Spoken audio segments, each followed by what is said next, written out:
Jadi yang sebelumnya tentang pengertian puasa. Sudah paham ya pengertian puasa? Bantum ya, pengertian puasa lughah wa syar'an. Kemudian yang kedua, dalil dari puasa, diwajibkannya puasa. Terus yang ketiga, kapan diwajibkannya puasa. Kemudian pengertian kenapa bulan Ramadan dinamakan bulan Ramadan. Kemudian keutamaan puasa. Kemudian hukum puasa. Kang, ada berapa hukum puasa? Ya. Yang pertama, yang kedua, yang ketiga,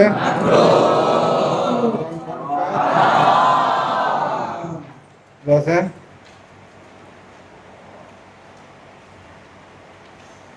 Terus tentang yang paling utama dari puasa, sunnah puasa apa? Puasa Nabi Daud. Terus yang terakhir berarti kapan puasa di hari Syak atau puasa pertengahan akhir dari bulan Sya'ban diperbolehkan dengan tiga keadaan. Saya juga baca.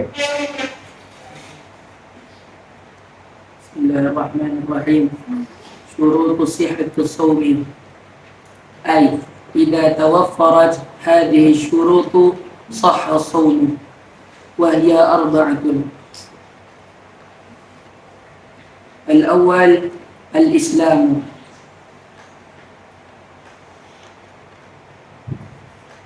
Fayushtaratu Syurut sihhatus shaum. Syarat-syarat sahnya puasa. Ai, yaitu idza tawaffarat, apabila syarat-syarat ini, hadhihi syurut, apabila syarat-syarat ini terpenuhi atau syarat-syarat ini ada, sahha shaumu, ya, maka puasanya seseorang itu dihukumi sah. Dinamakan syarat sahnya puasa, yaitu apabila syarat-syarat ini ada, ya, atau terpenuhi, maka puasa seseorang itu adalah sah. Jelas. Itu ada berapa syarat? Arba, yaitu 4. Yang pertama, al-Islamu.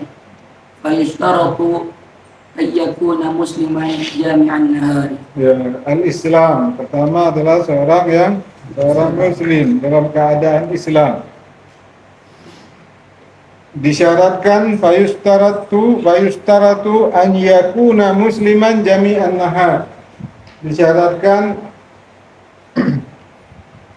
dia dalam keadaan muslim, statusnya dia seorang muslim, jami'an nahar, yaitu selama dia melaksanakan puasa tersebut. Jadi andaikan hari ini hari apa? Hari Selasa. Dari mulai terbitnya fajar sampai terbenam matahari, dia statusnya seorang muslim, ya, orang Islam. Kalau dia sebentar saja dia keluar dari Islam, walaupun lahzah antara terbitnya fajar sampai terbenam matahari, maka batal puasanya. Paham tak? Ya, terus. Falau irtadda lahzatan. Ya, kalau irtadda, kalau dia murtad. Ya. Kalau irtadda, jikalau dia murtad lahzah, sebagian atau sebentar saja dari hari tadi, dari terbit fajar sampai terbenam matahari, terus Lahzatan wahidatan batala shaumuh. ya, sebagian atau sebentar, maka batal puasanya. Andaikan dia masuk murtad, keluar dari Islam, kemudian masuk Islam lagi, tidak sah. dengan dia keluar dari Islam, maka batal puasanya. Paham tak? Itu syarat yang pertama, yaitu Islam. Terus والثاني العقل ya. فيشترط أن يكون عاقلا مميزا. Ya, yang kedua yaitu berakal. Disyaratkan an yakuna aqilan, dia berakal, mumayyiz. Ya, mumayyiz sudah jelaskan jami'an nahar. Jadi dari mulai terbitnya matahari sampai terbenam matahari dia berakal. Kalau dari terbenamnya matahari sampai dari terbitnya matahari sampai dari subuh sampai maghrib di tengah puasa hilang akalnya, batal puasanya. Ya, terus. فلو جن ولو لحظة واحدة Kalau dia gila walaupun sebentar, dia gila setengah jam saja, batal puasanya. Karena hilang akal. Ya, orang gila. Terus لحظة واحدة بطل صومه. ya, batal puasanya. Terus وأما الإغماء والسكر فسيأتي تفصيله في مبطلة الصوم. ya, ini untuk orang gila. Kalau orang gila dia subuh tadi dia puasa, niat puasa, lalu dalam keadaan sadar, dan tahunya di pertengahan harinya dia gila, batal puasanya karena berdasarkan hilang akal. Tapi ada hilang akal lagi yang dinamakan al-irma. Apa itu irma? Epilepsi. Ya, pingsan. Ya, pingsan, hilang akal atau mabuk. Nanti ada kata di sini fasayati tafsiluhu fi mubtilatis shaum. Nanti penjelasan untuk perkara ini, ada perkara-perkara pada bab yang membatalkan puasa. Nanti ada penjelasannya secara detail. والثالث النقاء من حيض والنفاس. Ya. Yang ketiga ini untuk perempuan. An-naqa yaitu bersih atau suci dari haid atau nifas. Fayus taratu an takunal mar'atu tahira jami'an nahar, maka disyaratkan perempuan itu suci sepanjang hari puasa. Falau hadat akhiri lahzatin minan nahar batalat shaumuhu. Jadi andaikan dia berpuasa, perempuan ini dari terbitnya matahari dari subuh, tak tahu di siangnya dia haid, maka batal puasanya. Jelas, batal puasanya karena syaratnya yaitu suci dari haid dan nifas jami'an nahar. Nah, selama waktu puasanya, selama menjalankan puasa, siang hari menjalankan puasa. Ya. Terus batalat shaumuhu. Terus وكذلك لو طهرت أثناءه ولكن يسن له الإمساك. ya, begitu juga wanita yang haid. Ya, tadi kan kalau dia puasa tidak tahu pertengahan datang haid, batal puasanya. Begitu juga kalau wanita yang dia tidak puasa karena dalam kondisi haid, tidak tahunya pertengahan siang, di siang puasa itu haidnya bersih, maka perempuan tersebut disunahkan untuk al-imsak, menahan diri untuk tidak makan. Karena penghalang bagi perempuan tersebut untuk puasa hilang. Ya, walaupun dia tidak berpuasa tapi menahan makan. Ya, jelas. Ya, di sini katakan wa kadzalika, dan begitu juga lau tahurat, apabila wanita itu suci asna'ahu, yaitu di pertengahan di siang hari, maksudnya di pertengahan hari tersebut waktu puasa, walakin yusannu lahal imsak, Ya. Maka dianjurkan bagi dia, ya, disunnahkan untuk menahan, untuk tidak makan, karena penghalang yang menghalangi dia untuk puasa itu hilang. Betul.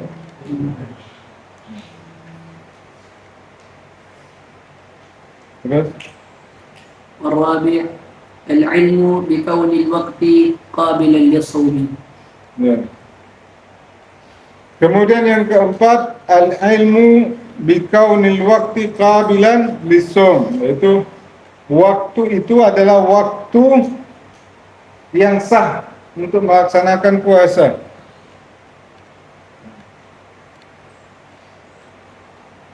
Adalah sah untuk melakukan puasa. Waktu tersebut adalah waktu yang sah untuk melakukan puasa. Waktu yang tidak sah melakukan puasa kan sudah saya jelaskan.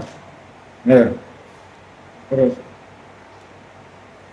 أي أن يعلم أن اليوم الذي يريد أن يصومه يصح فيه صوم.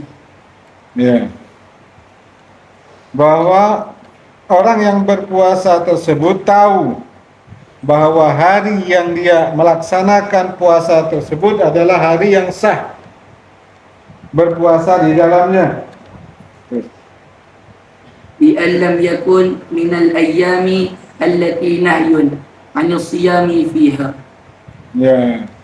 Ya, maksudnya bahwa orang yang berpuasa mengetahui dan yakin bahwa pada hari itu ada hari yang sah melaksanakan puasa, bukan hari-hari yang terlarang untuk melaksanakan puasa. Paham tuh? Ya, jadi ini ada 4. Syarat sahnya sholat itu ada, syarat sahnya puasa itu ada 4, yaitu pertama Islam. Ya, hari sehari yang dia laksanakan puasa harus status dia Islam. Jika dia irtadda, jika dia murtad walaupun sebentar, maka batal puasanya. Kemudian yang kedua berakal, yaitu berakal selama dia melaksanakan puasa tersebut. Ya. Apabila dia gila walaupun sebentar, maka batal juga puasanya. Ya. Kemudian yang ketiga yaitu suci dari haid dan nifas. Ya. Suci dari haid dan nifas selama melaksanakan puasa. Jikalau dia di pertengahan puasanya dia haid, maka batal puasanya. Akan tetapi orang yang dalam keadaan tidak berpuasa karena terhalang oleh haid dan nifas, kemudian dia datang suci pada waktu berpuasa, disunnahkan bagi perempuan tersebut untuk tidak makan berpuasa. Ya. Kemudian yang keempat yaitu dia orang yang berpuasa tersebut mengetahui bahwa yakin, bukan hanya ragu, yakin bahwa hari yang dia melaksanakan puasa tersebut adalah hari yang diperbolehkan berpuasa. Paham tuh? Ya, jadi 4 syarat ini. Ya, terus. شروط وجوب الصوم. Ya. أي إذا توفرت هذه الشروط وجب الصوم. Ya. وهي 5. Sekarang masuk syarat wajib puasa. Pertama ada syarat sahnya puasa, ingat ya. Yang pertama syarat sahnya puasa. Sekarang syarat wajibnya puasa. Terus. Idza tawaffarat. Ya, apabila memenuhi syarat ini, maka diwajibkan atas orang tersebut untuk melaksanakan puasa. Ai idza tawaffarat hadhihi syurut, apabila syarat-syarat ini terpenuhi, maka dia diwajibkan berpuasa. Ya. Dan kan bulan Ramadan. Kalian mau tahu kalian sudah wajib puasa atau belum? Penuhi. Kalau memenuhi syarat-syarat ini, berarti kalian wajib. Kalau tidak memenuhi syarat ini, maka tidaklah diwajibkan berpuasa. Paham tu? Ya. Terus. الأول الإسلام فلا يخاطب به الكافر في الدنيا وأما المرتد فيجب عليه القضاء. Ya. Yang pertama al-Islam. Ya, seorang muslim. Fala yukhatabu bihil kafiru fid dunya. Ya. Di sini tidak disebutkan ya ayyuhallazina amanu kutiba alaikumus syiyam, bahwa yang diperintahkan adalah seorang muslim, tidak diperintahkan kepada orang kafir, kecuali kalau ayat ini mengatakan ya ayyuhan nas, wahai manusia. Ya, dia akan dikatakan semua manusia. Paham tu? Ya. Jadi yang pertama, kewajiban ini diperuntukkan hanya kepada orang muslim. Fala yukhatabu bihil kafiru fid dunya. Tidak diwajibkan bagi mereka di dunia. Tapi di akhirat nanti lain, semua manusia akan mempertanggungjawabkan semuanya. Terus. وأما المرتد فيجب عليه القضاء إذا رجع إلى الإسلام تغليظا عليه. Ya. Apabila seseorang murtad, untuk orang yang murtad maka diwajibkan atas dia mengqada puasanya kalau dia kembali kepada Islam. Kalau orang kafir wajib mengqada atau tidak? Apa sebabnya? Karena dia tidak ada kewajiban. Bagaimana mengqada? Kalau orang murtad, ketika dia dalam keadaan Islam, dia diwajibkan. Ketika dia keluar Islam, kewajiban itu tidak terangkat. Karena kewajiban itu sudah diletakkan sama dia. Mau dia keluar Islam 10 kali, dia tetap wajib. Kewajiban itu tidak lepas. Tapi kalau memang dia seorang kafir murni, bukan orang yang murtad, maka dia tidak ada kewajiban tersebut. Karena Allah perintahkan hanya orang-orang yang alladzina amanu. Ya, kalau dia tidak ada kewajiban, untuk apa mengqada? Betul? Masa tidak ada kewajiban diqada? Qada itu hanya ada untuk orang-orang yang diwajibkan. Kalau tidak ada kewajiban, tidak ada qada. Adapun orang murtad, walaupun dia kafir, dia sudah diwajibkan. Keluar dari Islam itu kesalahan dia. Secara waktu dia keluar dari Islam tidak sah puasanya, tapi kewajiban yang sudah ada di bahunya tidak terangkat. Karena itu kesalahan dia. Bentuk. Ya. Dan orang yang kafir tidak diwajibkan mengqada puasanya.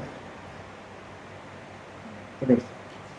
الثاني التكليف أي أن يكون بالغا عاقلا.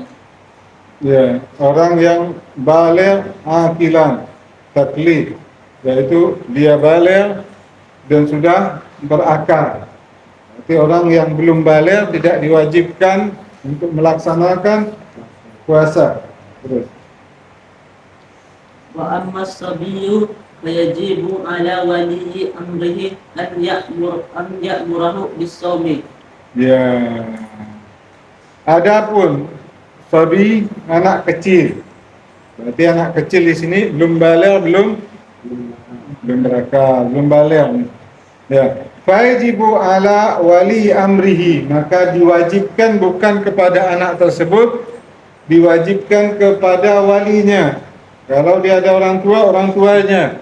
Wajib bukan sunnah. Jelas. Bukan sunnah ini, yajib, yaitu diwajibkan untuk orang tuanya an ya'murahu, untuk memerintahkan anak tersebut puasa. Anak tersebut tidak wajib, tapi orang tuanya wajib. Bentuk. Ya. Yang wajib pada orang tuanya kalau anak ini sudah berumur 7 tahun. Kalau masih belum mau dia melaksanakan, boleh memukul anak tersebut.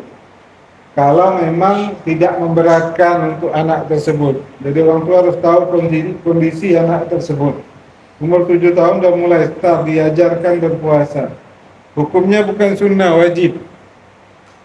Ya, hukumnya wajib bukan sunnah. Kalau orang tua melaksanakan hal tersebut, nanti ketika akhirat si anak dituntut karena tidak melaksanakan puasa, orang tua tidak bertanggung jawab. Tapi kalau orang tua tidak mengajarkan, tidak memerintahkan, tidak melaksanakan hal tersebut, andaikan orang tuanya nanti di akhirat nanti divonis oleh Allah masuk ke surga, kemudian anaknya masuk neraka dan anaknya mengatakan bahwa saya melakukan ini karena orang tua tidak mengajar ke saya, anak itu akan menyeret orang tuanya masuk neraka. Ya, bukan hal yang sunnah, wajib. Tidak bisa orang tua berlepas tangan. Tidak bisa sama sekali berlepas tangan. Paham tuh? Ya. Jadi walaupun orang tua alim besar, tapi dia tidak mengajarkan anaknya, dan anaknya mengatakan, ya Allah, saya melakukan ini karena orang tua saya tidak mengajarkan. Ini bukan kesalahan saya, kesalahan orang tua saya. Orang tuanya akan dimasukkan neraka. Berapa banyak anak yang menyeret orang tuanya ke neraka. Paham? Oleh karena itu mengajarkan anak dari sholat, hal-hal yang wajib adalah kewajiban. Memang anak tersebut hukumnya sunnah puasanya, sholatnya juga belum diwajibkan, tapi diwajibkan orang tua untuk mengajarkan hal tersebut. Ya. Bahkan kalau dia tidak bisa, boleh dengan pukulan, bukan yang membahayakan.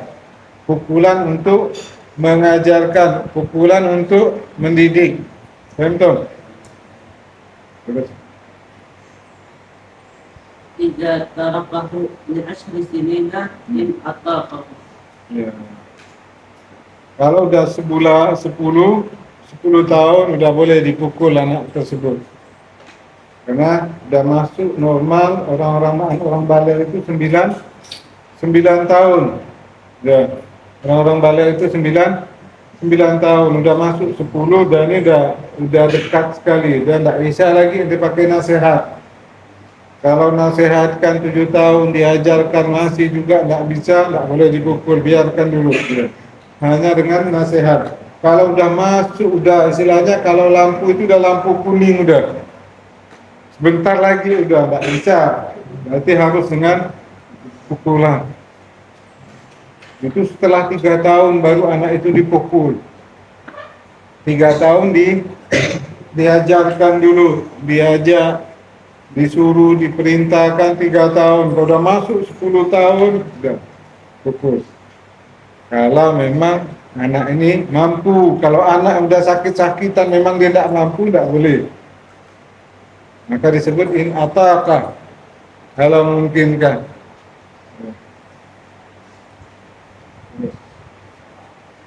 الثالث الإطاقة أي القدرة عليه والإطاقة تكون حسا وشرعا.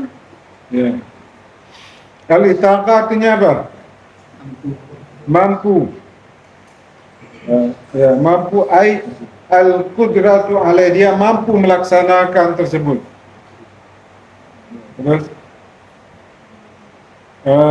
wal itaqa, mampu ini ada 2. Yaitu mampu secara hissan wa syar'an. Terus ya, mampu dikatakan mampu ini ada 2, secara fisiknya dia mampu atau secara syariatnya dia mampu. الأول حسا فلا يجب على الشيخ الحارم والمريض الذي لا يرجى برؤيه. Ya. Al-hissan, cara fisik, maksudnya jasmani dia. Fala yajib, maka tidak wajibkan atas orang yang tua sudah tua, sudah renta sekalinya, atau orang yang sakit yang tidak ada, mungkin sudah divonis tidak bisa, tidak ada kesembuhan, maka tidak diwajibkan bagi dia berpuasa. Ini karena memang dia tidak mampu untuk berpuasa tersebut. Ini ketidakmampuan dinamakan hissan. Ya, secara jasmaninya, tubuhnya. Kemudian yang syar'an, syar'an wala yajibu 'alal haidi wan nufasa. ya dinamakan secara syariat dia mampu, perempuan melaksanakan puasa, dia mampu, tapi terhalang oleh syariat. Syariat melarangnya, maka dinamakan tidak mampu secara syariat. Bentuk. Jadi dua yang dikatakan tidak mampu ini ada dua, ada hissan. Ya, cara tubuh memang alami atau fisiknya. Dia orang tua yang sangat tua sekali, tua renta, sudah tidak ada kemampuan untuk puasa, atau orang yang sakit tidak ada kesembuhan, maka tidak diwajibkan atasnya berpuasa lagi. Ini tidak mampu secara fisik. Ada tidak mampu secara fisik, dia mampu, tapi secara syariat dia terhalang untuk melaksanakan puasa tersebut karena ada haid dan nifas tersebut. Paham tu? Terus. Warabi'u as-sihhatu wala yajibu 'alal marid. Ya. Yang keempat adalah sehat walafiat. Maka tidak diwajibkan orang yang sakit. Sakit yang bagaimana dulu yang diperbolehkan untuk tidak berpuasa. Ya. Bukan ente sakit mata lalu tidak puasa. Sakit, ada sakit yang mana yang membuat diperbolehkan kita tidak berpuasa. Bukan judulnya sakit saja. Terus. Wadabitul maradi Ya. al-mubihi lil fitri. Ya, dhabit yaitu batasan. Batasan yang dikatakan sakit yang diperbolehkan seseorang untuk buka puasa karena alasan sakit tersebut. Bentuk. Sakit yang diperbolehkan, batasannya di mana? Sakit itu diperbolehkan seseorang untuk berbuka puasa, istilahnya, atau sakit yang tidak diwajibkan atas orang tersebut karena sakit tersebut untuk melaksanakan puasa. Bentuk. Terus. Walladhi yukhafu minhu al-halaku. Ya, yang pertama, kalau sakit itu bisa al-halak. Artinya al-halak apa? Binasa. Kalau dia puasa ni mati. Ya. Buat dia mati. Kalau dia puasa sehari ini mati. Bisa menghilangkan nyawa. Ini yang pertama. Ya. Terus. Aw ta'akharu asy-syifa'i. Atau yang kedua, kalau dia puasa, dokter bilang kalau puasa ni, nah, tidak apa-apa puasa, tapi nanti kesembuhannya jadi lama, maka boleh dia tidak berpuasa, tidak diwajibkan. Kalau memperpanjang kesembuhan, memperlama kesembuhan. Terus. Aw ziyadatil maradi. Atau dokter bilang kalau dia puasa nanti bertambah penyakitnya. Dan yang artinya bahwa puasa ini ada efek ke sakitnya. Kalau puasa ini tidak ada efek ke sakitnya, berarti tidak ada hubungan antara sakit itu dan puasa. Nanti kena sakit panau, tidak nyambung sama puasa. Faham? Kenapa? Karena tidak nyambung. Jelas. Tidak nyambung. Jadi penyakit yang memang ada hubungan sama puasa, yang dinamakan penyakit hubungan puasa, kalau dia puasa bisa mati, atau kalau dia puasa memperparah penyakit dia karena puasanya. Kalau dia puasa memperlama kesembuhannya, yang artinya puasa tersebut ada hubungan dengan sakit. Kalau puasa tidak ada yang sakit, tidak ada hubungan puasa, maka dia tetap wajib Puasa. Jelas. Ini dinamakan apa namanya? A'dzar, uzur-uzur seorang untuk tayamum. Seorang mau tayamum, dia boleh tidak menggunakan air. Kalau dia gunakan air, dia bisa mati. Kena luka bahaya, dia bisa mati. Nggak boleh, bisa pakai air tayamum je. Ataupun kalau dia menggunakan air, nanti akan memperlama kesembuhannya. Boleh dia tayamum, bisa pakai air. Atau dia kalau menggunakan air memperparah penyakitnya, dia boleh tayamum. Air yang berhubungan sama sakitnya. Kalau sakit tidak ada hubungan sama air, tidak bisa tayamum. Begitu juga puasa. Penyakit yang berhubungan dengan puasa. Kalau penyakit tidak ada hubungan dengan puasa, dia wajib berpuasa. Faham tak? Ya. Jadi sakit yang diperbolehkan seseorang tidak berpuasa, bahkan sakit itu tidak diwajibkan atas orang tersebut berpuasa apabila sakit itu bisa membahayakan, membinasakan dia, atau sakit itu memperlama kesembuhan dia, atau sakit itu akan puasa itu akan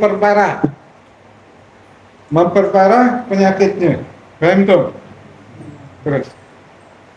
Wadzalika ma yusamma mahdzurat tayammum. Ya, ini yang dinamakan mahdzurat tayammum. Orang-orang diperbolehkan untuk bertayamum dengan alasan sakit.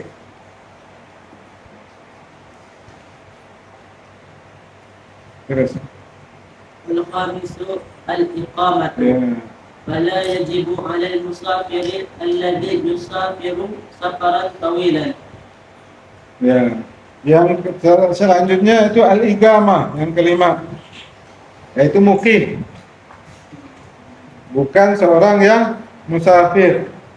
Fala yajib. Maka tidak diwajibkan alal musafir, untuk orang musafir allazi yusafiru safaran tawilan, yang sudah musafir sudah mencapai perjalanannya berapa? 82 kilo. Namakan safar tawil. Ya. Kalau safar tawil ini yang diperbolehkan apa? Jamak sama qasar. Kalau belum sampai safar ini yang diperbolehkan apa? Jamak saja. Jadi musafir yang dikatakan orang yang sudah diperbolehkan jamak dan mengkasar salatnya, dinamakan safar tawil. Kemudian mubah. Mubah artinya apa? Perjalanan yang diperbolehkan syariat. Kalau perjalanan yang diharamkan syariat, tidak ada uzur. Begitu juga orang yang melakukan perjalanan yang tidak diperbolehkan syariat, maka dia tidak boleh mengkasar salatnya, tidak boleh menjamak salatnya. Jamak dan kasar ini diperuntukkan untuk orang yang melakukan perjalanan yang mubah. Allah memberikan keringanan di sini untuk hal-hal yang baik. Tak mungkin itu melakukan safar Allah kasih keringanan boleh mengkasar. Faham tak? Ya. Kalau perjalanan yang mubah, ya. Selain perjalanan mubah tidak bisa. Bahkan tengok pergi Bali, bahkan tempat istilahnya untuk jalan yang tak benar, ya. Nanti mau kasar salat mana bisa? Karena perjalanan itu bukan perjalanan mubah. Tak mungkin Allah ngasih keringanan dengan perjalanan haram, itu kan tak mungkin. Ketika Allah ngasih keringanan untuk orang yang musafir, maka keringanan itu tetap dengan perjalanan yang diperbolehkan syariat. Nah, begitu juga puasa tidak diwajibkan kalau perjalanan mubah. Terus. Wa yushtaratu li jawazil fitri fi safar. أن يسافر قبل طلوع الفجر. Ya. Jadi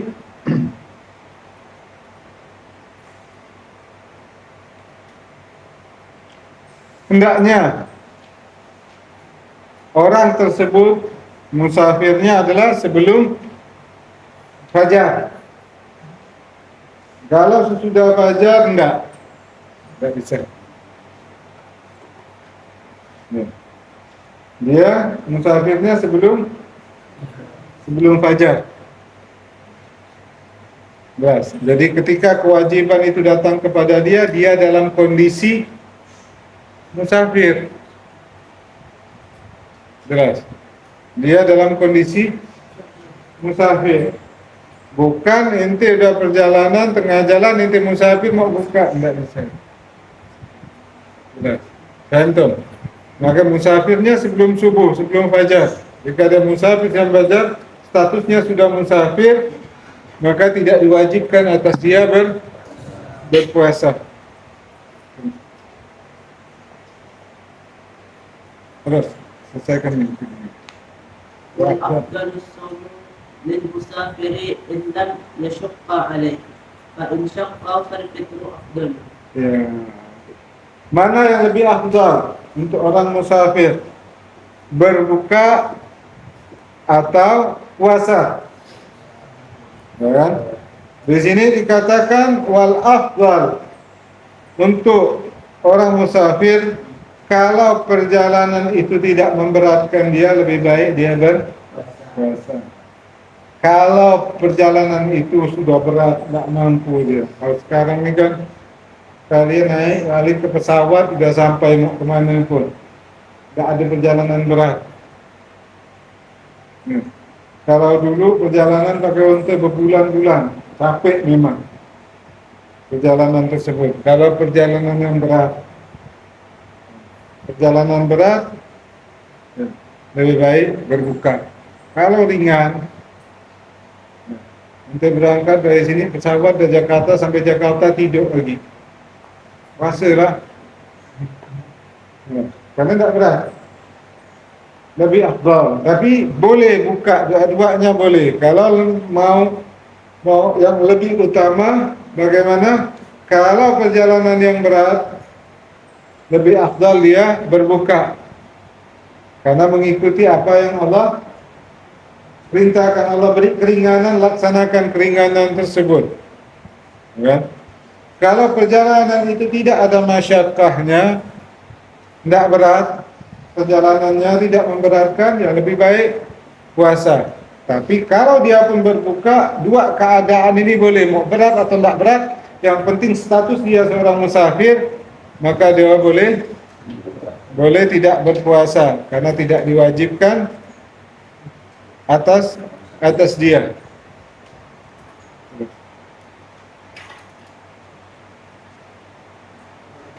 الصوم اثنان الركن الأول.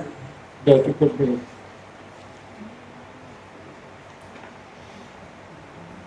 Kalian ringkas ada enggak pelajaran ini? Ya. Oh, nanti saya periksa bukunya. Saya minta diringkaskan. Saya pendengar, karena ini pelajaran untuk penting. Nanti masuk bulan Ramadan, kalian tahu hukum puasa. Jangan masuk mau puasa ditanya orang hukum, tidak bisa.